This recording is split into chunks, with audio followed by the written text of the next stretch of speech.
Hi everybody. So you know who this is by now, I'm sure, because I keep saying it over and over.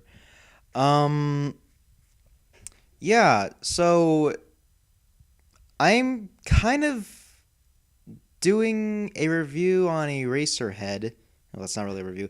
It's just this is just basically like in first impressions videos of just movies that I've seen for the first time, and I'm just giving you my thoughts on them.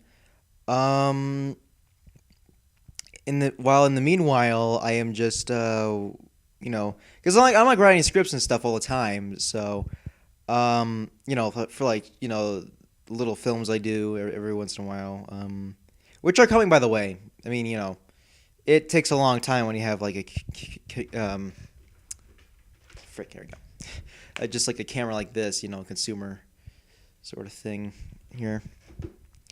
Um, but yeah, I mean, I'm kind of doing like a lot of scripts as well, like for like a long term project. Like I'm planning to film a noir in a local town. Whenever I get like a driver's license or whatever. Um, so hopefully that should be coming up soon. I hope. So yeah, so that's just what I'm doing right now. This is just kind of filler while I'm busy writing the script and editing and yada yada yada, all that stuff. So yesterday I saw Eraserhead for the first time, and let me tell you, it was a weird movie. I mean, it's hard to describe. I mean, you really just have to see for yourself. I mean, I know a little bit about it, like as in it's the weirdest movie of all time, or one of them at least. And I mean, it's just you just have to see it. I mean, it's so surreal. And you know, I mean, surreal movies. They okay. Well, I'm just starting right now. I'm sorry. Um, well, you see, during the summer, I was planning to watch a bunch of film noir movies and samurai movies and surrealist movies. Of course, that didn't really work out because I was actually pretty busy with a bunch of stuff. So I only saw one of each. I mean, not the samurai movies. I mean, I'll see them soon, but um, so the first serial movie is Eraserhead, obviously, and the second one was the man who knew too much. I guess that counts as a noir. I'm not really sure. Um, which I will probably do in the next film impressions or something like that. But anyway, my first thoughts on Eraserhead. Boy, I mean, it's just what a head trip, man. I mean, seriously, that's just mind fuck. Um, I mean, it's a really weird movie. That's how I can describe it. I mean, it's I mean the but probably what's disappointing about it is that when they say it's like the worst movie ever, you're kind of expecting like, oh, this is like a giant mind fuck, explosion of weirdness and surrealness, but you don't really get that until like until like 30 minutes in, like the last 30 minutes of the movie, and because most of it kind of has how do I put it? It's like a Les Triple Les Triple the sisters of Les Triple. I mean, the triplets of Belleville, sort of feel like it has a bunch of nothingness between it. I mean, I'm not saying that like there's no plot or anything. It's just that in between, like with a plot and like the weirdness, there's just a lot of nothing. But I mean, it's supposed to be. But the meaning of that really. Oh, it just heads up. There's gonna be a lot of spoilers throughout the series. So, because this is a first impression, so I'm talking about the whole movie. Um, it's just right. Where was I? Right, the skipping normal and nothingness. Well, you see, I mean, surrealist movies are always symbolic, and you always have to kind of think your way through it as to make sense of what's going on, and you know, because like what surreal movies are really essentially is that they're the director's impression of some sort of issue or some personal life or something like that. So obviously, Eraserhead, directed by David Lynch. Um, I kind of recommend that you kind of do a little bit of research before watching movies. That way, you don't kind of kind of just like get wait, what is going on? I have no idea. It's like what's this is nothing this all about. I mean, you might figure it out why in the movie if you're smart like that. Um, but I mean, it's just it's just that it touches on the subjects of mostly romance and romance, lust, and parenthood. Um, so okay, so basically the storyline is about this guy named Henry, and he got his girlfriend pregnant, whose name is Mary, and now they're forced to marry, because they left the baby at the hospital and now they feel guilty about it, so they're going to take care of it. And while they're taking care of it, Mary leaves Henry. Oh, and also, I guess it's kind of a spoiler because I really don't want to tell, but um, Henry. Okay, so the baby is basically like a baby creature. Like it's not really because what it is essentially was a dead calf. Is what it was. Like I mean, how they animated it, which is how they animated it. Which is still a mystery in the movie, like post, during the production because David Lynch he didn't really have a lot of money back then because it was like this first movie and AFI American Film Institute only financed him $10,000, so he kind of had to make it with some few odd jobs here and there. And so I mean the whole movie took 4 years to make.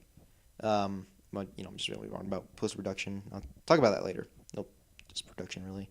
Um, yeah, but that's just basically what it looks like, and I mean it's just so freaky. It is so freaky, but like I don't want to seem to hurt her or anything because it's still like a baby, whatever it is, and a mutant thing. It hasn't done any harm to anybody. I mean, it could be valuable to scientific research or whatever, but I mean, obviously this is a real movie, so obviously none of that applies. No logic there. Um, but yeah, I mean, it's just such a weird creature.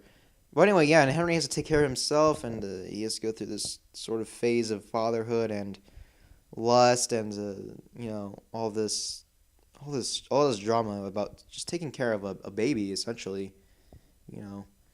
I mean, there's some like backstory, like David Lynch. He divorced his wife while they're making the film. She had a kid, so there might be some influence of that. Not really proof on that anyway. Um, I mean, David Lynch has not commented on that as far as I know. But I mean, if you do know that, leave in the comments like a link or whatever. I don't know if you can do that on YouTube, but whatever. Um, and yeah, I mean, such a thing is, people think it's like, I mean, I heard one theory that it's basically about, the consequences of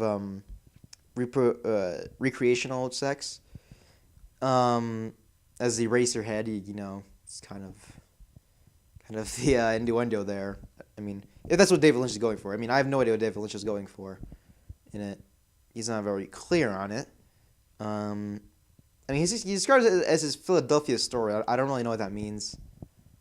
No really idea. I'll probably look it up later, but I mean, this is the thing about the film is that it's so intriguing that after you watch it, you just want to know more about it. You just want to know like what's it mean? What's the story behind it? What was the director thinking? And all that great stuff. And I mean, it's just so great. I mean, this is kind of why I want to go to surrealist films now because it's just a whole bunch of meaning and themes and just purely just what the director thinks about a subject. I mean, it's not like all films aren't like that. It's just that they more have a narrative arc, and surrealism is just straight up like what they think in a symbolic, odd way. Yeah.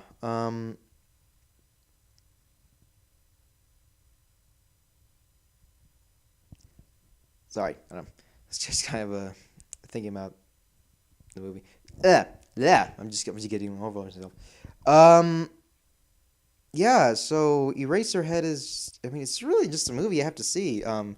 So I guess I recommend you do a little bit of research on it. Like the production and stuff. All right. I lost my train of thought. That's what it was. Just all pausing and stuff like that. Okay. So Eraserhead is about recreational sex, and Eraserhead is an innuendo, and yada yada yada. Okay, so probably kind of one of the weirdest after one of the weirdest moments in the film where it's basically like Henry's head getting chopped off, being replaced by the baby's head, and then like a plant on a scooter rolls in and starts bleeding on the ground on the head, and the head just kind of falls through the floor through the blood, and then a kid picks it up and takes it to a pencil maker of sorts. I mean, I don't know how you can make a pencil from skull or skin or brains, or I don't really want to think about that. I mean, it's a real film. It's a surreal film, so obviously, it's just gonna make up its own rules. Um, but what was this symbolizing is that the little head, you know what I'm saying, and the uh, conflicts with the big head, as the big head does not think about the consequences in the future, and the little head just goes right through with the sex and all that fun stuff, and then later on, the big head sufficiently destroys itself and its entire body because they just because of a little of a one night of fun and one of the biggest mistakes of their lives. And it's like saying for something for a baby, but I mean, this thing is a creature, man. I mean, I say you shouldn't kill it, but like it's just really. I mean, donate to science. Why don't you just donate to science? Why? I mean, okay, I'm just getting my head of myself because it's a real film and a surreal film. I always keep saying like it's a real film. Obviously, I mean, obviously, Eraserhead is not. Sorry, I'm just rambling. So yeah, I recommend just it's just really an interesting film. You just have to watch it to see it. I'll probably comment more on it, and but yeah, I suggest doing a little bit of research before watching it, but don't see any images of it, because like it's just really mind blowing. I mean, there's not a film like this. You just have to see it. All right, so I'll get back to you for another film, and I'll see you next time. Next time, guys, with a film from me or me just talking about a film. All right, bye bye.